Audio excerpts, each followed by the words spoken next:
Oh, finally, the Championship is back. West Bromwich Albion travelling to Loftus Road.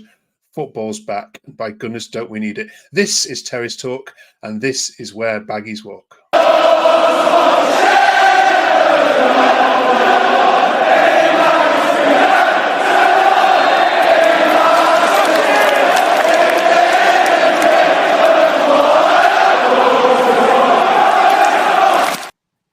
Oh, it's good to hear that, isn't it, Aaron? Welcome back. Dan, how are you feeling? All right, both of you? Yeah, great. Yeah, great, man. Thanks yourself. The weekend. Yeah, really good. I never thought I'd be glad to see your two faces, to be honest, because it means football is back. Dan, are you positive about this season? Let's just exude. You know, you are the world's grumpiest West Brom fan, so surely even you are upbeat. No, I'm still the same pessimistic Albion fan, to be honest. Have you seen the state of the club at the minute? Selling players left, right, and centre. We'll get into all that in a second. Aaron, did you enjoy the Euros? Just a quick one on that.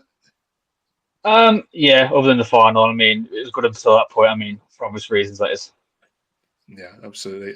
So football is back, and this year on Terrace Talk, we've got a variety of guests, Albion fans joining us, and we're delighted to be joined by Dean Walton, who, if you don't know, is a legendary on Twitter and tweets all things about Albion, and what he doesn't know about Albion isn't worth knowing. So between the three of you, hopefully we can have a very positive season together. How are you, Dean? Welcome to Terrace Talk. How are you?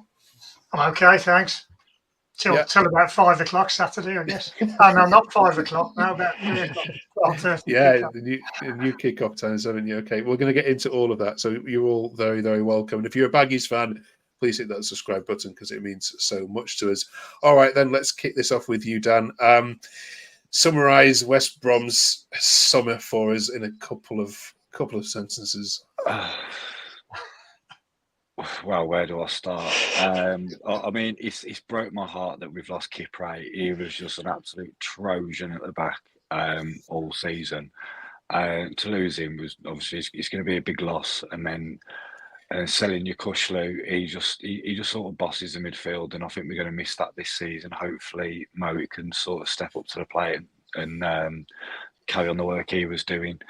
But then going to like the pre-season games, it's just been abysmal, especially getting like drummed by Blues as well. It's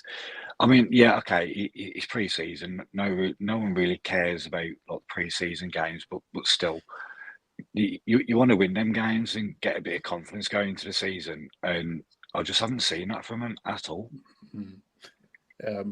Which matches, I think, sort of the thing I've been reading on Twitter. We'll get into the financial bit in a minute, Aaron, if that's all right. But in terms of the players that you've lost, obviously Kipre, you've mentioned, Asante, obviously Thomas as well. Matt Phillips has gone to Oxford.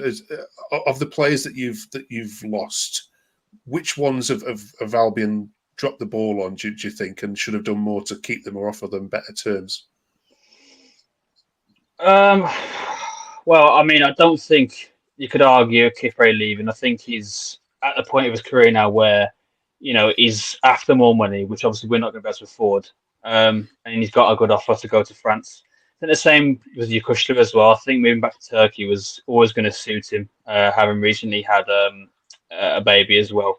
And him being over 30 now, I mean, obviously it's a cliche after 30 sort of decline, which I don't agree with, but, you know, it's his last big contract in his home country. He's never going to turn that down. I think Asante might be as funny as this might be. I think he might be the biggest, one of the bigger misses because of, you know, his eccentricity and his work rate. I think we will miss that, and I think if you've read his leaving post, you can see and tell how much he actually cared about the club, and sort of a little slight dig of the way he was played. Maybe I mean maybe there's a different player that we'll see at Coventry, but if I was to pick one player, it would be Asante. Yeah. Dean, do you agree with all that? I mean, it's difficult to start talking to someone new on this channel in such a depressing state, but that is the state of the club at the moment. Is it? What have you made of it all? I mean, you've no disrespect, obviously, you've seen a lot of summers at West Brom. Where does this rank in terms of being a bad one? all I can say really is this time last season it was worse, and we didn't know if we'd have a club by the end of the season. So new owners came in, fantastic, and they seem to be doing a good job. And it needed to clear out, and we had to get rid of players. Unfortunately, we haven't bought much in at the moment. But I agree with Aaron about the players. You know, you couldn't stop Yakushla going back to Turkey, and Kipre was always going to go. He'll be the biggest miss, I think, because he did command that defence last season. Townsend, his days were probably up. He's never been that good anyway. But yeah, BTA, Thomas Asante, he's probably going to be our biggest miss. Just coming off the bench, if nothing else. You know, he's a nuisance value. And I felt a bit sorry for him last season. He was suddenly our main striker when he was really only signed from Salford as a squad member, and he carried the forward line for most of the season on his own. Let's try and pick up some positives then. Devante Cole, Dan, signed from Barnsley. He's got goals in him. Is this a reason to be positive? Yeah, of course. Like the past couple of years, we have been struggling with getting an out-and-out striker. Obviously, like last year showed it. But yeah, it probably will be great now to actually have a striker who can actually score. Because I'm sure I read somewhere he scores 1 in every 3 games or something, and I'll be happy with that. Absolutely. If we can pick up goals from elsewhere. Yeah.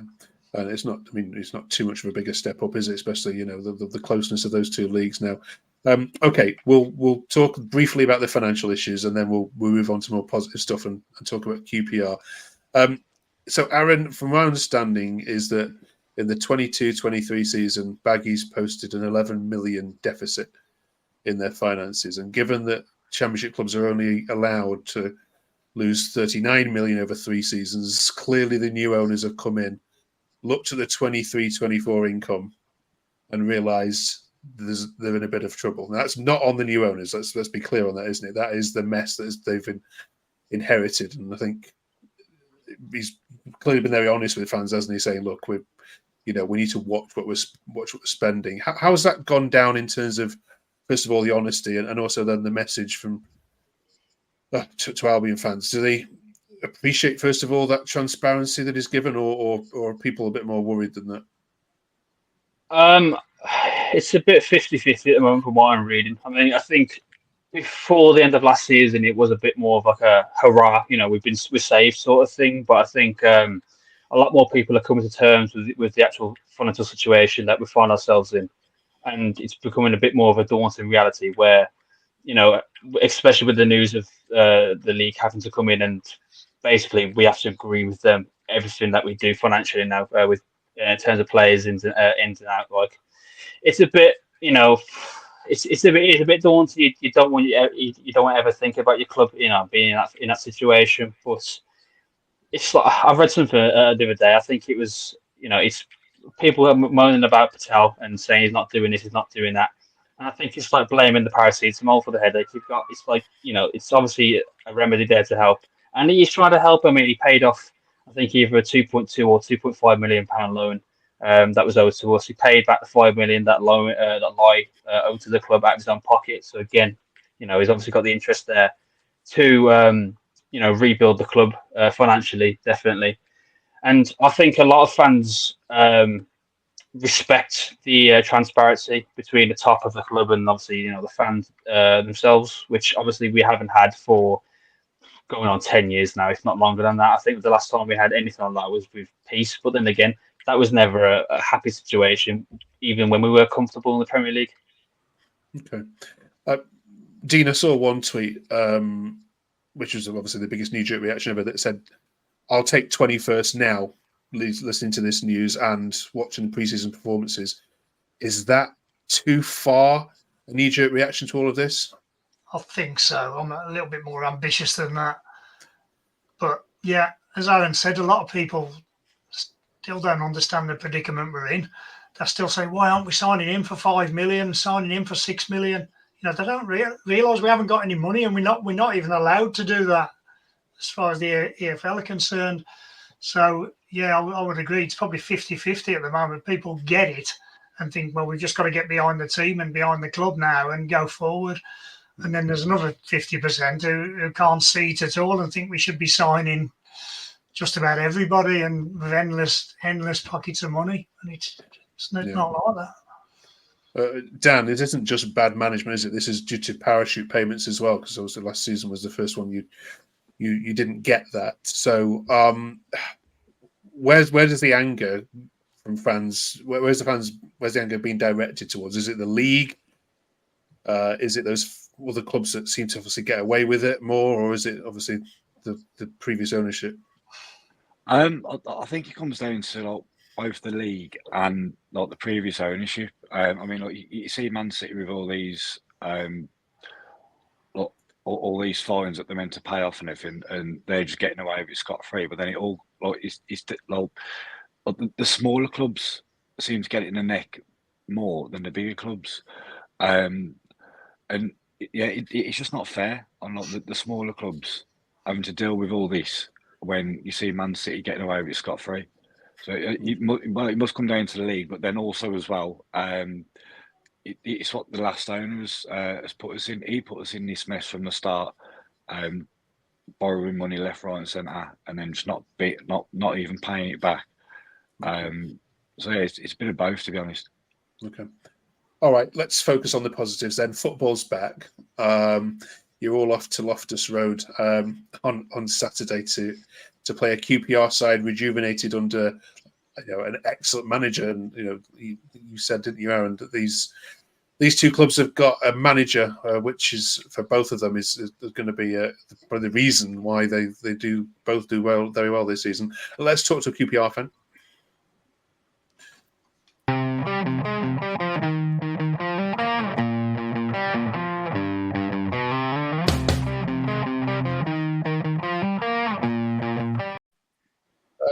Okay, welcome, Jawad, to the West Brom. You know Aaron and Dan very well, of course, from last year. Are you still bitter about that handball, or you got over that yet? I think because we stayed up in the end, I think we can let that one go now. But Okay. If we had gone down, it would have been a different story, I think. Yeah, if you'd have gone down by 2 points, you'd have, West Brom would be your new MCs. Tell us briefly about how QPR have done pre-season. What sort of style can the Baggies expect to see this Saturday? They went on a pre-season tour to Spain and played a couple of regional sides. I think they won one game 11-0, which it seems a bit pointless. But since they've come home, they've played Fulham in a behind closed doors friendly, played Reading away, played Tottenham at home, and Brighton at home. We haven't scored a goal in those 4 matches. But the performance against Spurs, especially, was quite promising. I think they're playing us at a good time with Chair looking like he's going to be out. Lyndon Dykes is going to be out, I think, as well. So I think, it's going to be a tough game for us on Saturday. Yeah, where do you place West Brom this season? Obviously, both of you are, like we said, have got excellent managers. But do you see this as a season of mediocrity for both of you? I think it's a tough one. They're obviously going through some difficult times now. But when you've got a manager as good as he is, and a passionate fan base behind you, sometimes when you're up against it, it can bring everyone together, and they've still got some good players there. So I think if they stick together, I think if the manager stays, I honestly wouldn't want to predict anything really, but I don't think they're gonna be struggling, and you just never know, do you? I suppose. Okay. Dean, have you got happy memories of trips to Loftus Road at all? Very happy memories, yeah. We won promotion there in 2008, was it? Yeah. We won promotion back to the Premier League. So very happy memories. Got some bad memories as well, but bit of a mixture, to be honest, over the years. Dan, where do you see QPR finishing? Below West Brom or above? I'd probably put QPR mid-table, 15th, 16th probably, but then we won't be much further in front. Okay. Right, let's get some score predictions then. Jawad, you're at home. You can go first. Yeah, I think it's going to be a tight game. I think we might sneak a late winner. So I'll be optimistic and go for a 1-0 victory. Backs against the wall, goalkeeper man of the match, probably. Aaron, you can take it for this one. Yeah, I mean, again, I think we've had a bit of a torrid pre-season. The squad isn't what it should be at the moment. I'd like to be optimistic and say we'll rock up there and win 4-0, but I think it'll be, as Jared said, it'll be a very tight game.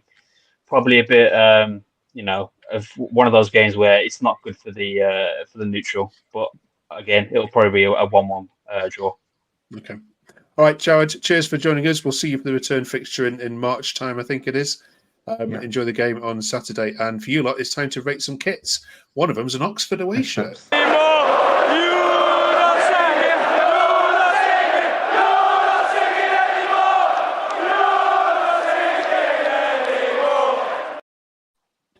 Okay, each week we are going to ask you to rate some of the takes that Twitter have given on West Brom games. First of all, let's look at the shirts that we have, and let's look at the home shirt first of all. Then, Dan, I think you're currently wearing it, so you're clearly a fan of it. Yeah, you like these big collars, yeah? Not too fan of the collar. I much preferred it like a round neck, but I'll always be a fan of the home shirt. I'll always buy it. Okay.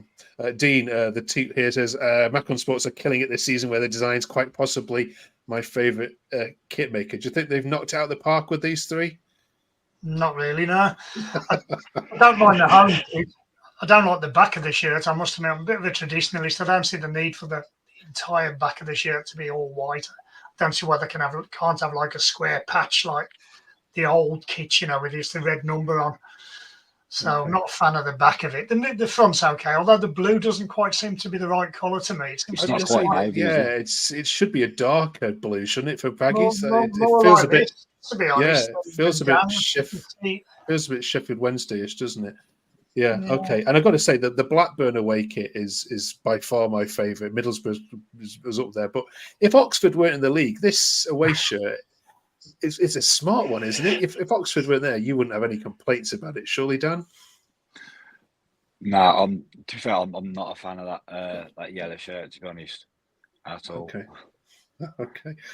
And then some punk-ass kid on the end here has said, Macron made up for that Oxford United away shirt they've done for us. Aaron, obviously that is your tweet. You like the pink one then? I love it. I think it's something. It's what you expect from a third kit. I mean, a few years ago we had a purple kit, and I think this reminds me a bit of that. I mean, my missus is a Wolves fan, and even she says she likes the kit, so it can't be that bad. Oh my goodness, you're dating a Wolves fan. Yeah. That's a bombshell. There seems to be a lot of nice pink kits out. Blackburn again, their third kit is a pink one as well, which is really smart. Okay, all right. Let's ask you some final quick questions, and then we'll let you depart. Who's going to win the Premiership? Who's going to win the Premiership? Who's going to win the Championship? Aaron, Luton, 100%. Dan, I'll probably go Burnley. Dean, yeah, I'll go Burnley. Okay, where are West Brom going to finish? Dan, oh God, 16th, 17th. I can't see us getting any further than mid-table, to be honest. Okay. But I don't know whether that's just me. I'd love us to push for the playoffs, but that's just me heart ruling my head. I think it's going to be mid-table, 10th. Okay. Aaron, I'm under the impression we'll see quite a similar season to how Norwich had last season, where they don't get off to the best start. They're lurking around mid-table, and then it's a massive push for 6th place at best come the end of the season.